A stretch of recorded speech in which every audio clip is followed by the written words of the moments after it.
Hello అండి, అందరికీ నమస్కారం. Welcome back to my channel search local.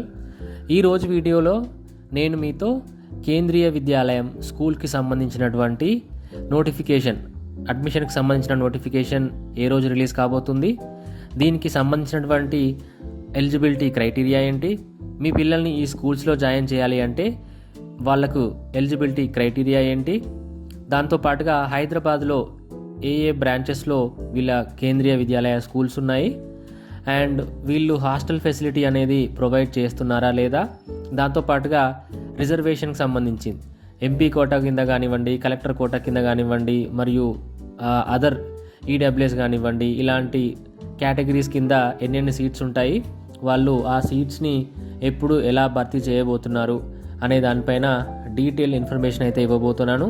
దయచేసి ఈ వీడియోని మీరు ఖచ్చితంగా చివరి వరకు చూడండి, ఎందుకంటే మీరు మధ్యలో ఎక్కడైనా స్కిప్ చేసినట్టయితే చివరి వరకు చూడకపోయినా కూడా చాలా ఇంపార్టెంట్ అప్డేట్స్ అయితే మిస్ అవ్వబోతున్నారు. సో దానికోసం అని చెప్పేసి వీడియోని ఎక్కడ స్కిప్ చేయకుండా చివరి వరకు చూడండి. మీరు చూసిన తర్వాత ఈ వీడియో మీకు నచ్చినట్లయితే ఖచ్చితంగా లైక్ చేయండి అండ్ మీ యొక్క డౌట్స్ ఇంకేమైనా ఈ వీడియో చూసిన తర్వాత ఉన్నా, లేకపోతే మీకు ఇంకేదన్నా ఇన్ఫర్మేషన్ గురించి వీడియోస్ కావాలన్నా దయచేసి మీ యొక్క అభిప్రాయాల్ని కమెంట్స్ బాక్స్లో తెలియజేయండి. సో లేట్ చేయకుండా ఈ వీడియోని ఇప్పుడు నేను స్టార్ట్ చేయబోతున్నాను. వీడియోను స్టార్ట్ చేసే ముందు మీకు ఒక చిన్న ఇన్ఫర్మేషన్, కేవీ స్కూల్కి సంబంధించినటువంటి ఇన్ఫర్మేషన్ మీకు నేను తెలియజేయాలనుకుంటున్నాను. ఎందుకంటే చాలామంది పేరెంట్స్కి కేంద్రీయ విద్యాలయం స్కూల్స్ బేసిక్గా అసలు ఏంటి అనేది కొంతమందికి తెలిసి ఉండొచ్చు, తెలియకపోయిన వాళ్ళు కూడా చాలామంది ఉండొచ్చు. బట్ మనకు తెలిసింది ఏంటంటే ఈ స్కూల్స్ లోపల ఎడ్యుకేషన్ బాగుంటుంది, పిల్లలు చాలా డిసిప్లిన్గా ఉంటారు అండ్ ఈ స్కూల్లో చదువుకున్న వాళ్ళకి ఏంటంటే కెరియర్ చాలా బాగుంటుంది అని. అందుకోసం అని చెప్పేసి చాలామంది పేరెంట్స్కి ఏంటి అంటే ఈ స్కూల్స్లో జాయిన్ చేయాలి, దాంతోపాటుగా ఫీజు కూడా కొంచెం మనకు అఫోర్డబుల్గా ఉంటుంది. లైక్ వేరే ప్రైవేట్ స్కూల్స్తో లేకపోతే ఇంటర్నేషనల్ స్కూల్స్తో కంపేర్ చేసుకున్నప్పుడు ఈ కేవీ స్కూల్స్లో ఫీజు అనేది కొంచెం నామినల్గా ఉంటుంది. దానికోసం అని చెప్పేసి పేరెంట్స్ చాలామంది ఏంటి అంటే ఈ యొక్క కేవీ స్కూల్స్లో తమ పిల్లల్ని జాయిన్ చేయడానికి చాలా ఇంట్రెస్ట్ చూపిస్తూ ఉంటారు. దాంతోపాటుగా మెయిన్ రీజన్ ఏంటి కేవీ స్కూల్స్కి ఇంత డిమాండ్ ఉండడానికి అంటే బేసిక్గా ఇవి సిబిఎస్ఈ కరికులంను ఫాలో అవుతాయి అండ్ ఇవి మెయిన్గా సిబిఎస్ఈ స్కూల్స్ అనేది సెంట్రల్ గవర్నమెంట్ ఎంప్లాయీస్ కోసం స్టార్ట్ చేసినటువంటి స్కూల్స్ అండి బేసిక్గా. సో ఈ స్కూల్స్ని సెంట్రల్ గవర్నమెంట్ ఎంప్లాయీస్ కోసము వాళ్ళ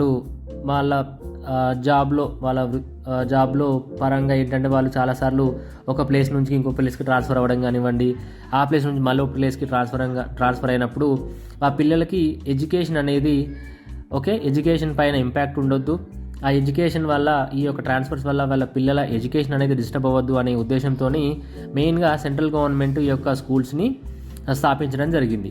సో ఈ స్కూల్స్లో మెయిన్గా ఏంటి అంటే సెంట్రల్ గవర్నమెంట్ ఎంప్లాయీస్ పిల్లలకే ఫస్ట్ ప్రయారిటీ వస్తుంది, మెయిన్గా వాళ్ళ పిల్లలకే ఎక్కువ ప్రయారిటీ అనేది ఇస్తారు. సో దాని తర్వాత మిగిలిన సీట్స్ని స్టేట్ గవర్నమెంట్కి, తర్వాత నార్మల్గా వేరే పేరెంట్స్ పిల్లలకి సీట్స్ అలొకేట్ చేయడం జరుగుతుంది. సో మొత్తం టోటల్గా మనకు ఇండియా లోపల ఇప్పటికీ 1253 స్కూల్స్ ఉన్నాయి అండ్ ఒక 3 స్కూల్స్ అబ్రాడ్లో ఉన్నాయి. సో టోటల్గా 1256 కేంద్రీయ విద్యాలయ స్కూల్స్ అయితే ఉన్నాయి. దానిలో ఇప్పుడు ఒక రఫ్ డేటా ప్రకారం 13,56,000 స్టూడెంట్స్ అయితే ఉన్నారు అండ్ దీనిలో 56,000 ఎంప్లాయీస్ అయితే వర్క్ చేస్తున్నట్టుగా మనకు ఇన్ఫర్మేషన్ ఉంది. ఈ ఫస్ట్ స్కూల్ కేంద్రీయ విద్యాలయం అనేది 1963లో ఎస్టాబ్లిష్ చేశారు. సో ఆల్మోస్ట్ ఇప్పటికి వీళ్ళు 60 years కంప్లీట్ అయింది వీళ్ళ యొక్క స్కూల్ అనేది, ఫస్ట్ స్కూల్ అనేది ఎస్టాబ్లిష్ చేసి.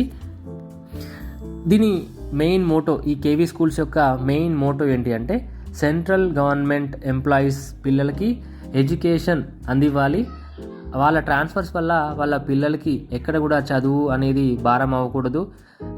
ఎందుకంటే వాళ్ళు ట్రాన్స్ఫర్ అయినప్పుడు ప్రతిసారి కూడా వాళ్ళ పిల్లల ఎడ్యుకేషన్ అనేది డిస్టర్బ్ అవ్వద్దు అని చెప్పేసి ఈ యొక్క స్కూల్స్ని వాళ్ళు ఎస్టాబ్లిష్ చేయడం జరిగింది.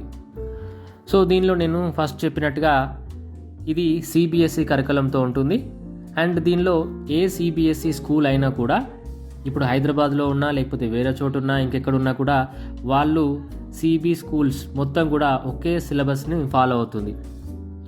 దీనివల్ల ఏంటంటే ఒక సిబిఎస్ఈ స్కూల్లో చదివేటటువంటి సెంట్రల్ గవర్నమెంట్ ఎంప్లాయీ కానివ్వండి, ఎవరైనా పిల్లలు ఏదైనా ఒక ప్రాబ్లం ద్వారా కానీ ఏదైనా ఒక ఇష్యూ ద్వారా వేరే స్కూల్ సిబిఎస్ఈ కేవీ స్కూల్స్ వచ్చినప్పుడు వాళ్ళ యొక్క స్టడీ అనేది డిస్టర్బ్ అవ్వకుండా ఉండడానికి వీళ్ళు సేమ్ ప్యాటర్న్, సేమ్ సిలబస్ అనేది ఫాలో అవుతూ ఉంటారు.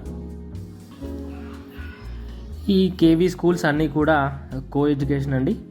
దీనిలో బాయ్స్ అండ్ గర్ల్స్ ఇద్దరు కూడా చదువుతూ ఉంటారు. అండ్ దీనిలో అకాడమిక్ కంటెంట్లో ఇంగ్లీష్ అండ్ హిందీలో వీళ్ళు టీచింగ్ చేస్తుంటారు. దీనిలో మళ్ళీ ఒక ఇంపార్టెంట్ విషయం ఏంటి అంటే సాంస్క్రిట్ లాంగ్వేజ్ అనేది 6th to 8th కంపల్సరీగా వీళ్ళు టీచ్ చేస్తారు. ఫీజు గురించి మనం మాట్లాడుకున్నట్టయితే దీనిలో SC and ST, scheduled cost and scheduled tribes, దాంతోపాటుగా ఎవరైతే కేవీఎస్ టీచింగ్ స్టాఫ్ కానివ్వండి, నాన్ టీచింగ్ స్టాఫ్ కానీ, కేవీఎస్ ఎంప్లాయీస్ చిల్డ్రన్ ఎవరైతే ఉన్నారో వాళ్ళకి ట్యూషన్ ఫీజు నుండి ఎగ్జంప్షన్ అయితే ఉంటుంది. దీంతోపాటుగా ఎవరైతే సింగిల్ గర్ల్ చైల్డ్ ఉన్నటువంటి పేరెంట్స్ ఉన్నారో వాళ్ళకి కూడా వాళ్ళ కిడ్కి, ఆ సింగిల్ గర్ల్ ఉన్నటువంటి చైల్డ్కి కూడా ట్యూషన్ ఫీజులో అండ్ స్కూల్ డెవలప్మెంట్ ఫీజులో ఎగ్జంప్షన్ అయితే ఉంటుంది. ఈ సింగిల్ గర్ల్ చైల్డ్కి ఎగ్జంప్షన్ అంటే నాకు తెలిసినట్టు ఇన్ఫర్మేషన్ ప్రకారం వీళ్ళకి స్కూల్ ఫీజు మరియు స్కూల్ డెవలప్మెంట్ ఫీజు అనేది మాత్రం ఉండదు అని చెప్పేసి ఇన్ఫర్మేషన్ ఉంది.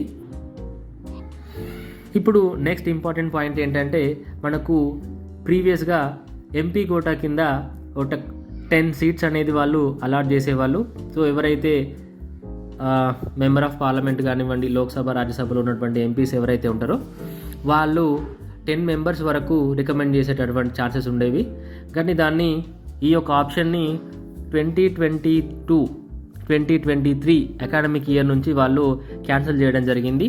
సో ఇప్పుడైతే ప్రస్తుతానికి ఏ కేవీ స్కూల్లో కూడా ఎంపీ రికమెండేషన్స్ అనేవి అయితే యాక్సెప్ట్ చేయట్లేదు.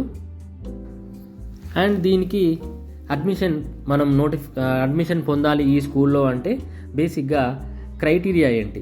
సో మెయిన్ క్రైటీరియా వచ్చేసి బేసిక్గా ఏంటంటే దీనిలో మనం ఫస్ట్ నుంచి మాట్లాడుకుంటున్నట్టు ఇది మెయిన్గా ఈ స్కూల్స్ మోటో ఏంటి అంటే సెంట్రల్ గవర్నమెంట్ ఎంప్లాయీస్ పిల్లలకి ఎడ్యుకేషన్ డిస్టర్బ్ అవ్వకూడదు అనే ఉద్దేశంతో స్టార్ట్ చేయబడ్డది కాబట్టి వాళ్ళకి మెజారిటీ ఆఫ్ ద సీట్స్ అనేది వాళ్ళు అలాట్ చేస్తారు. సో అవి అయిపోయిన తర్వాత ఎస్సీ ఎస్టీ గవర్నమెంట్ ఎంప్లాయీస్ పిల్లలకి తర్వాత మిగిలినటువంటి పిల్లలకి దీనిలో అవకాశం అయితే ఉంటుంది. సో దీనిలో అడ్మిషన్ పొందాలి అంటే ఫస్ట్ ఏంటంటే ఆన్లైన్లో వాళ్ళ వెబ్సైట్లో నోటిఫికేషన్ డేట్ అనేది ఇస్తారు. ఆ నోటిఫికేషన్ డేట్ను మనం తెలుసుకొని ఆన్లైన్లోనే దీన్ని అప్లై చేయాల్సి ఉంటుంది. అప్లై చేసిన తర్వాత లాటరీ విధానంలో వీళ్ళు స్టూడెంట్స్ని అయితే చూస్ చేస్తారు, ఫైనలైజ్ చేస్తారు. లిస్ట్ అనేది లాటరీ విధానం ద్వారానే వీళ్ళు ఫైనలైజ్ చేస్తారు. సో మెయిన్గా మనకు బాలవాటిక 1, బాలవాటిక 2, బాలవాటిక 3 అంటే pre primary, LKG and UKG. Balvatika 1 అంటే ప్రీ ప్రైమరీ, ప్రీ కేజీ. తర్వాత బాలవాటిక 2 అంటే ఎల్కేజీ, బాలవాటిక 3 అంటే యూకేజీ. సో ఈ యొక్క క్లాసెస్లో అడ్మిషన్స్ పొందాలి అంటే ఏజ్ క్రైటీరియా ఏంటి? సో ఈ క్లాసెస్లో పిల్లలు అడ్మిషన్ పొందాలి అంటే బాలవాటిక 1కి ఫస్ట్ ఏజ్ క్రైటీరియా ఏంటి అంటే పిల్లల యొక్క ఏజ్ 3 years to 4 years మధ్యలో ఉండాలి. As on 31st March. ఇప్పుడు మనము 2025 March 31కి బాలవాటిక 1లో ఎవరైనా అడ్మిషన్ పొందాలి అంటే వాళ్ళ యొక్క ఏజ్ అనేది 3 to 4 years మధ్యలో ఉండాలి. 3 years less than 4 years ఉండాలి 31st March 2025 వరకు. అదేవిధంగా బాలవాటిక 2 అంటే ఎల్కేజీలో ఎవరైనా కిడ్ అడ్మిషన్ పొందాలి అంటే వాళ్ళ ఏజ్ 31st March 2025 వరకు 4 years to 5 years మధ్యలో ఉండాలండి. అబోవ్ 4 years ఉండాలి, లెస్ దాన్ 5 years ఉండాలి ఎల్కేజీలో మనం అడ్మిషన్ పొందాలి అంటే. అది 31st March 2025 వరకు. అదేవిధంగా బాలవాటిక 3 అంటే యూకేజీ. ఎవరికైనా యూకేజీలో అడ్మిషన్ పొందాలి అంటే వాళ్ళ ఏజ్ వచ్చేసి 31st March 2025 వరకు 5 years to 6 years మధ్యలో ఉండాలి. Above 5 years and less than 6 years ఉండాలి యూకేజీ అంటే బాలవాటిక 3 అంటే యూకేజీలో వాళ్ళు అడ్మిషన్ పొందాలి అంటే.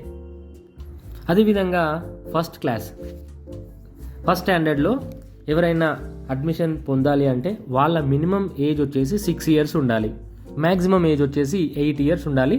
31 మార్చ్ 2025 వరకు ఎవరి పిల్లలైతే ఈ ఫస్ట్ స్టాండర్డ్లో అడ్మిషన్ పొందాలి అనుకుంటున్నారో వాళ్ళ ఏజ్ వచ్చేసి మినిమం 6 ఇయర్స్, మ్యాక్సిమం 8 ఇయర్స్ ఉండాలి 31 మార్చ్ 2025 వరకు. దీనిలో కొంచెం డిఫరెంట్లీ ఏబుల్డ్ పీపుల్కి ఒక 2 ఇయర్స్ రిలాక్సేషన్ అయితే ఉంది. సో వాళ్ళ ఏజ్ క్రైటీరియా కొంచెం వీళ్ళతో పోల్చుకుంటే 2 ఇయర్స్ అనేది వాళ్ళకు రిలాక్సేషన్ అయితే ఉంది. అండ్ ఇప్పుడు ఒక మెయిన్ ఇంపార్టెంట్ ఏంటంటే వాళ్ళకు ఏ డాక్యుమెంట్స్ కావాలి. ఈ కేవీ స్కూల్స్లో మనం అడ్మిషన్ తీసుకోవాలి అంటే, ఫస్ట్ అడ్మిషన్ ప్రాసెస్ స్టార్ట్ చేయాలి, మనం అప్లై చేయాలి అంటే మనకు ఏ డాక్యుమెంట్స్ అవసరం అంటే, ఒక వ్యాలిడ్ ఫోన్ నెంబర్ కావాలి ఫస్ట్ థింగ్.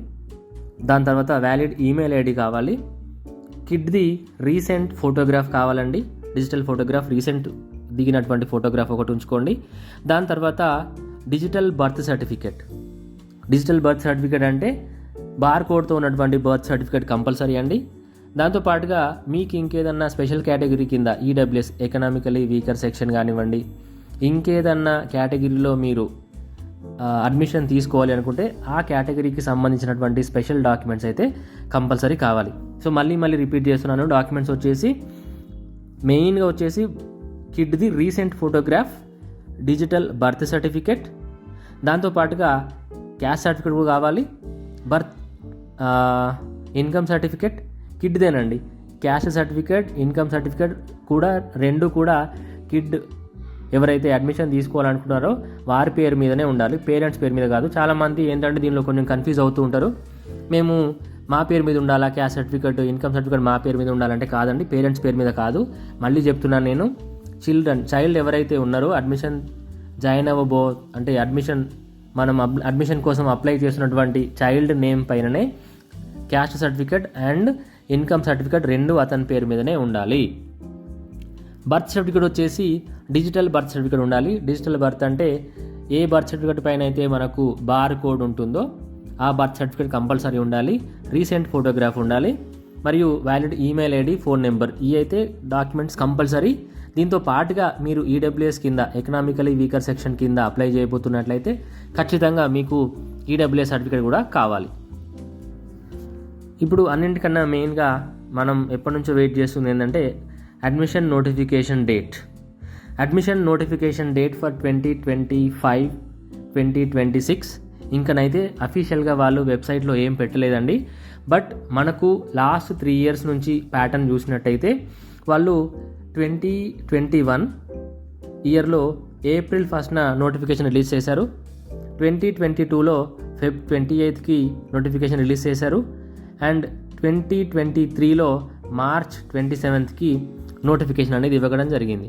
సో ఈ లాస్ట్ 3 ఇయర్స్లో 2021, 22 అండ్ 23 ఈ 3 ఇయర్స్లో కూడా ఆల్మోస్ట్ యావరేజ్గా తీసుకుంటే అది ఫెబ్ ఎండింగ్ నుంచి మార్చ్ ఎండింగ్ లోపల ఎప్పుడైనా వచ్చే ఛాన్సెస్ అయితే ఉన్నాయి. సో మోస్ట్లీ మనము నెక్స్ట్ మంత్ అయితే ఎక్స్పెక్ట్ చేయొచ్చు నోటిఫికేషన్ డేట్ అనేది. మిడ్ ఫిబ్రవరి కానివ్వండి, లేకపోతే 28th ఫిబ్రవరి నుంచి మార్చ్ 15th, మార్చ్ 20th వరకు ఎప్పుడైనా కూడా వీరు నోటిఫికేషన్ రిలీజ్ చేసే ఛాన్సెస్ అయితే ఉన్నాయి. సో నోటిఫికేషన్ రాగానే నేను మళ్ళీ దానిపైన కూడా ఒక వీడియో చేస్తాను. ఎందుకంటే చాలామంది పేరెంట్స్ ఈగర్గా వెయిట్ చేస్తున్నారు ఈ యొక్క నోటిఫికేషన్ గురించి, దానికి సంబంధించినటువంటి డీటెయిల్స్ కోసం అని చెప్పేసి. సో నాకు తెలియగానే, నాకు నోటిఫికేషన్ రాగానే నేను డెఫినెట్గా మళ్ళీ ఈ నోటిఫికేషన్ గురించి ఒక డీటెయిల్ వీడియో చేస్తాను. అప్పుడు కూడా మళ్ళీ దానిలో నేను ఈ యొక్క బ్రాంచెస్ ఎక్కడెక్కడ ఉన్నాయి, ఎన్ని వేకెన్సీస్ ఉన్నాయి, ఏ బ్రాంచ్లో ఎన్ని సీట్స్ ఉన్నాయి, ఓకే, మళ్ళీ దానికి సంబంధించిన ఇంకేమైనా స్పెషల్గా అప్డేట్స్ ఏమైనా వచ్చినాయా, చేంజెస్ ఏమైనా వచ్చినాయా అనేది అన్ని అంశాలను కూడా నేను దానిలో మీకు తెలియపరుస్తాను. సో డెఫినెట్గా మళ్ళీ ఒక వీడియో అయితే నేను దానిపైన చేస్తాను. అండ్ దీంతో పాటుగా మరి ఒక ముఖ్యమైన విషయం అండి, చాలామంది ఏంటంటే అడుగుతున్నారు ఈ కేవీ స్కూల్స్లో హాస్టల్ ఫెసిలిటీ ఉందా అని. సో నాకు తెలిసినంత వరకు, నాకున్న ఇన్ఫర్మేషన్ ప్రకారం ఏంటి అంటే చాలా మట్టుకు కేవీ స్కూల్స్లో ఏంటంటే స్టూడెంట్స్కి అయితే హాస్టల్ ఫెసిలిటీ లేదండి. ఓన్లీ దానిలో వర్క్ చేసేటటువంటి ఎంప్లాయీస్కి మాత్రమే హాస్టల్ ఫెసిలిటీ ఉంది అని చెప్పేసి నాకున్నటువంటి ఇన్ఫర్మేషన్. సో దయచేసి ఏదో మీ పిల్లలకి కేవీ స్కూల్లో అడ్మిషన్ వస్తే హాస్టల్లో ఉండొచ్చు అనే ఆ పర్సెప్షన్తో మాత్రం ఉండకండి దయచేసి. ఎందుకంటే పిల్లలకు మాత్రం హాస్టల్ ఫెసిలిటీ అయితే ఉండే ఛాన్సెస్ అయితే 90% లేవు. అండ్ చాలామంది ఏంటంటే మనకు అడుగుతున్నారు ఈ కేవీ స్కూల్స్ ఎక్కడెక్కడ ఉన్నాయి హైదరాబాద్లో బ్రాంచెస్ అని చెప్పేసి. సో నాకు ఉన్నటువంటి ఇన్ఫర్మేషన్ ప్రకారం టోటల్ తెలంగాణలో 35 స్కూల్స్ ఉన్నాయండి కేవీకి సంబంధించినవి. హైదరాబాద్లో ఒక 10 to 11 స్కూల్స్ ఉన్నాయి. ఆ 10 to 11లో ఒకటి దుండిగల్లో ఉంది, తర్వాత బోలారం, కేశవ్గిరి, తర్వాత లంగర్ హౌస్ గోల్కొండ దగ్గర ఒకటి ఉంది, తర్వాత కాంచన్ బాగ్ ఏరియాలో ఉంది, తిరుమలగిరిలో ఉంది, ఉప్పల్ క్రాస్ రోడ్స్లో ఒకటి ఉంది, హకీంపేట్లో ఉంది, శివరాంపల్లి, బేగంపేట్ బోయిన్పల్లి దగ్గర ఒకటి ఉంది, గచ్చిబౌలి దగ్గర ఒకటి ఉంది. సో ఇవైతే నాకు తెలిసినటువంటి కేవీ స్కూల్స్ అండి. ఇవి కాకుండా ఇంకేమన్నా ఉన్నా కూడా నాకు దయచేసి మీరు కమెంట్ బాక్స్లో తెలియజేయండి, ఎందుకంటే నేనేమైనా మిస్ అయి ఉండొచ్చు. అండ్ ఈ పాయింట్స్తో పాటుగా నేను చెప్పిన పాయింట్స్లో ఇంకేమన్నా మీరు మోడిఫికేషన్ చేయాలి అనుకున్నా కూడా దయచేసి మీ యొక్క ఒపీనియన్ని కామెంట్స్లో తెలియజేయండి. నేను కూడా వాటిని చూసి చదివి రెక్టిఫై చేసుకుంటాను. ఇంకేమైనా నేను మిస్టేక్స్ ఏమైనా చెప్పానా, దీనిలో ఏమైనా మిస్ అయ్యానా అని చెప్పేసి. సో ఇదండి అప్డేట్ ఈరోజు.